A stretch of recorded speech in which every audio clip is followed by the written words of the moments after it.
नमस्कार बच्चों, हम 6.7 में क्वेश्चन नंबर 9 स्टार्ट करते हैं। क्या गिवन है क्वेश्चन में? Find the equation of the plane. किसकी इक्वेशन फाइंड आउट करनी है? प्लेन की। पासिंग थ्रू द ओरिजिन, जो कहाँ से है? ओरिजिन से, यानी कि एक पॉइंट है passing 0 0 0 and perpendicular to the plane, और परपेंडिकुलर इन दोनों के हैं। मान लिया हमें इस प्लेन की इक्वेशन निकालनी है और ये दो जो प्लेन है ये क्या है? इससे परपेंडिकुलर है। ठीक है, ये परपेंडिकुलर प्लेन है। तो एक की मान लिया ये फर्स्ट है हमारा, ये सेकंड प्लेन है और ये थर्ड प्लेन है हमारा। ठीक है, तो फर्स्ट की इक्वेशन ये मान लेते हैं, सेकंड की ये मान लेते हैं और थर्ड की हम निकालते हैं। तो क्या कह रहा है? Equation of plane, equation of a plane third if passing point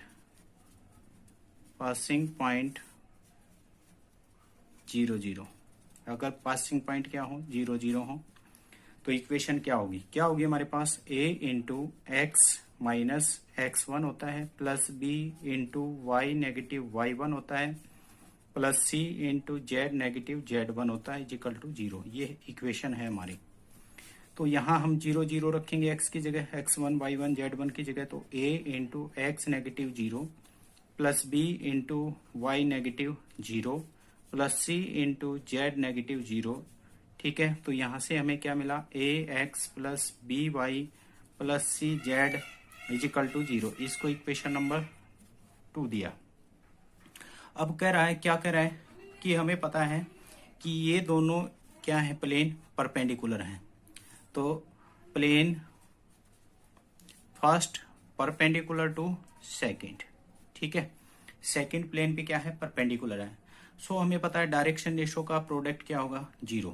तो इसके डायरेक्शन रेशो क्या है? 1 2 और -1। 1 2 और -1 है, तो इसकी किसके साथ? ए बी सी के साथ प्रोडक्ट क्या आएगी? 0। यानी कि क्या आएगा? a into 1 plus b into 2 यानी कि 2b प्लस c इंटू -1, तो क्या बन जाएगा यहाँ पे? -c equal to 0। तो हमें क्या मिला? ये a plus 2b -c equal to 0। Equation number 3 मान लेते हैं। इसी तरह से प्लेन सेकंड परपेंडिकुलर टू किस पे होगा? हमारे पास थर्ड पे। ठीक है, थर्ड पे है, तो इसके भी डायरेक्शन रेशो का प्रोडक्ट क्या आएगा? हमारे पास 0 के इक्वल आएगा। तो क्या है हमारे पास? a इंटू 3x कितना मिलेगा? 3a नेगेटिव 4b और पॉजिटिव c इजिकल टू 0। ये हमारी क्या होगी? Equation number 4। ठीक है, थर्ड और फोर्थ से हम ए बी सी की वैल्यू फाइंड आउट करेंगे और कहाँ रख देंगे? इक्वेशन नंबर सेकंड में। यही हमारी इक्वेशन ऑफ प्लेन है। ठीक है, यही है हमारी। तो ए बी सी की वैल्यू निकालते हैं तो क्या मिलेगा यहाँ पे? 3a negative 4b plus c equal to 0। So by cross multiple method a equal to b equal to c। ठीक है, तो a की वैल्यू निकाल रहे हैं तो कितना मिलेगा हमारे पास? 2 अपॉन में कितना होगा? नेगेटिव नेगेटिव पॉजिटिव और फिर -4 अपॉन में b को करेंगे तो क्या आएगा? -3 और नेगेटिव कितना मिलेगा?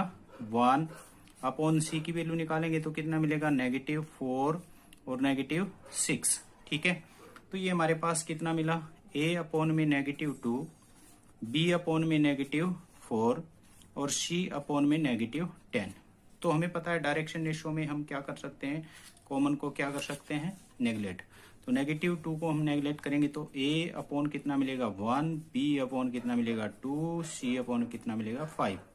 सो हम किसी भी कांस्टेंट के इक्वल मानेंगे तो हमें पता है a की वैल्यू क्या आएगी? 1, b की वैल्यू क्या आएगी? 2 और c की वैल्यू क्या आएगी? 5। पुट इन सेकंड में रख देंगे तो इक्वेशन ऑफ प्लेन बन जाएगी। तो क्या मिलेगा? a इंटू एक्स है तो 1 into x plus 2 into b plus 5 into c equal to 0। ठीक है, तो ये क्या मिल जाएगा हमारे पास? x plus 2b plus 5c equal to 0। यही हमें शो करना था इक्वेशन ऑफ ए प्लेन। ठीक है, तो ये हमें इक्वेशन ऑफ प्लेन निकाल दी। Next question and last question of this exercise. तो हम क्या है भाई? Show that the plane through the passing point. हमें शो करना है कि प्लेन है वो इन पॉइंट से क्या कर रहा है? पास हो रहा है। इज परपेंडिकुलर, अगर कोई प्लेन इन से पास होगा तो प्लेन क्या होगा, परपेंडिकुलर होगा किसके, एक्स और जेड प्लेन के। हमें पता है कितने एक्सिस होते हैं, कितने ऑक्टेन बनेंगे हमारे पास, 8 ऑक्टेन। ठीक है, 8 ऑक्टेन होते हैं। जैसे हमारे पास क्वाड्रेंट कितने होते हैं, 1 2 3 और 4। ऐसे ही अगर 3 डायमेंशन में देखा जाए तो कितने ऑक्टेन होते हैं, 8। ठीक है, तो यहां से हम क्या करेंगे, हमें पता है हमें ऐसा प्लेन का वो हिस्सा बताना है जहां से पास होगा, कौन से प्लेन से होगा, एक्स और जेड से, यानी कि वाई एक्सिस वहां पे क्या होगा, 0 होगा। तो हम इक्वेशन ऑफ प्लेन बना देते हैं, equation of plane passing throw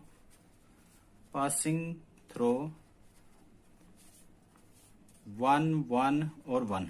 हम कौन सा, r minus r1 into r2 minus r1 cross product r3 minus r1 is equal to 0, ये वाला भी हम यूज कर सकते थे इसमें, लेकिन मैंने बताया था हम यही ज्यादा यूज करेंगे। क्या, a into x minus x1 की जगह क्या हो जाएगा 1 plus b into y minus 1 plus c into z negative 1 is equal to 0। ठीक है, अब हमें पता है सेकंड पॉइंट क्या है, कौन सा, passing the points of a negative 1 और 1 and negative 7 3 and 5 also plane, यानी कि पासिंग या लाई ऑन द प्लेन। ठीक है, किस पे, प्लेन पे लाई कर रहे हैं तो क्या करेंगे, इसको सेटिस्फाई करेंगे इस इक्वेशन फर्स्ट को। तो यहां हम क्या रखेंगे, एक्स की जगह एक बार क्या रखेंगे 1, तो कितना आगा 1 1 कैंसिल होके क्या बनेगा 0, यानी कि a इंटू 0 प्लस यहाँ 1 रखेंगे माइनस 1 रखेंगे तो क्या बन जाएगा नेगेटिव 2 इंटू बी प्लस 1 रखेंगे तो फिर से 0 बन जाएगा, z into 0 is equal to 0।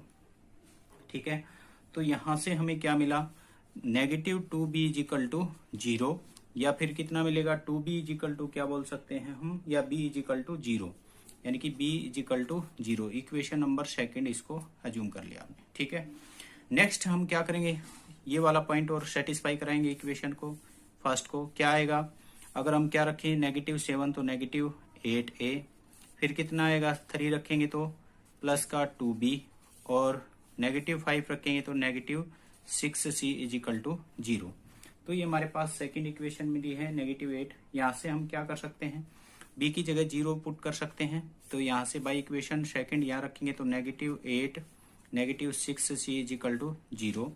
तो यहाँ से हम क्या करेंगे, नेक्स्ट क्या करेंगे, हम इस वैल्यू को इधर लेके जाते हैं तो क्या मिलेगा negative 8a is equal to 6c हो जाएगा। ठीक है, तो यहां से हम क्या करेंगे, इसको नीचे लेकर जाएंगे या फिर दोनों साइड से कैंसिल आउट कर सकते हैं, 2 से 4, 2 से कितना होगा 3, तो यहां से 4 को नीचे लेकर जाते हैं, 3 को इधर लेके आते हैं, यानी कि negative 4a is equal to 3c बना है। तो मैं क्या कर सकता हूँ, इसको नीचे लेके आता हूँ 3 को, तो क्या आएगा a upon 3 is equal to c upon negative 4। ठीक है, तो ये किसी न किसी वैल्यू लैम्डा के इक्वल होगा, मीन्स a की वैल्यू हमारे पास क्या आएगी 3 लैम्डा और c की वैल्यू क्या आएगी नेगेटिव 4 लैम्डा। तो हमारे पास ये डायरेक्शन रेशो है। तो हमें यहाँ से क्लियर लग रहा है क्या कि b की वैल्यू क्या है 0, और किस में लाई कर रहा है a और c में। a और c किसका होता है, a एक्स एक्सिस का है, c जेड एक्सिस का है, और b किसका है y एक्सिस का है। ठीक है, तो यहाँ से हमें एक डायरेक्शन रेशो क्या मिले थे, डायरेक्शन रेशो ऑफ प्लेन, यानी कि 3 0 नेगेटिव 4 ये मिले हैं। तो यहाँ से हम क्या करेंगे, अगर परपेंडिकुलर है तो ये वैल्यू क्या रखेंगे, कहाँ रखेंगे, इक्वेशन ऑफ प्लेन में रखेंगे। इक्वेशन ऑफ प्लेन में रखेंगे तो हमारे पास क्या मिलेगा, a की जगह रखेंगे इक्वेशन फर्स्ट जो हमारी थी, हमने शुरुआत में अज्यूम की थी, तो 3 रखेंगे तो कितना मिलेगा 2a, और b की जगह 0 रखेंगे तो 0 हो जाएगा, और कितना मिलेगा हमारे पास नेगेटिव 5c, और इजिकल टू कितना मिलेगा 0 मिलेगा हमारे पास। या फिर यहाँ से अच्छे से रखते हैं, कितना होगा, नेगेटिव वैल्यू पुट करना था यहाँ पे, a की जगह कितना आएगा 3 into x negative 1 plus 0 into y negative 1 plus c की जगह negative 4 into z -1 is equal to 0। तो यहाँ से करेंगे तो कितना मिलेगा 3x, और यहाँ से कितना मिलेगा -3, ये 0 ही हो जाएगा, और ये कितना मिलेगा -4z positive 4 is equal to 0। तो यहाँ से हमें क्या मिला 3x -4z, और ये कितना मिलेगा -+1 इज इक्वल टू 0। तो यहाँ से हमें इक्वेशन मिली। यहाँ इस इक्वेशन में जो हमारी इक्वेशन ऑफ प्लेन हमने माना था, ये प्लेन की इक्वेशन में अगर देखा जाए तो क्या है, y इज इक्वल टू क्या है 0 है। y इज इक्वल टू 0 आया है, तो इसका मीनिंग क्या हुआ, ये प्लेन किस में लाई कर रहा है, लाई इन x और z प्लेन। ठीक है, x z प्लेन में क्या कर रहा है, ये लाई कर रहा है, और क्या है ये परपेंडिकुलर है। कैसे होगा परपेंडिकुलर, अगर क्या रखें x y z में, तो ये हमारे पास क्या हो गया x y z प्लेन है, और क्या हो जाएगा परपेंडिकुलर के लिए हम क्या करेंगे पॉइंट 0 0 रखेंगे, x की y की और z की 0 रखेंगे, तो क्या हो जाएगा सभी वैल्यू क्या हो जाएंगी 0 हो जाएंगी। सो क्या हो जाएगा हमारे पास परपेंडिकुलर हो जाएगा, कहाँ इक्वेशन में ऊपर रखेंगे तो। ठीक है, तो ये हो गया हमारा एक्सरसाइज कंप्लीट। अगर किसी भी बच्चे को कोई भी डाउट है तो कमेंट सेक्शन में कमेंट करके जरूर बताएं।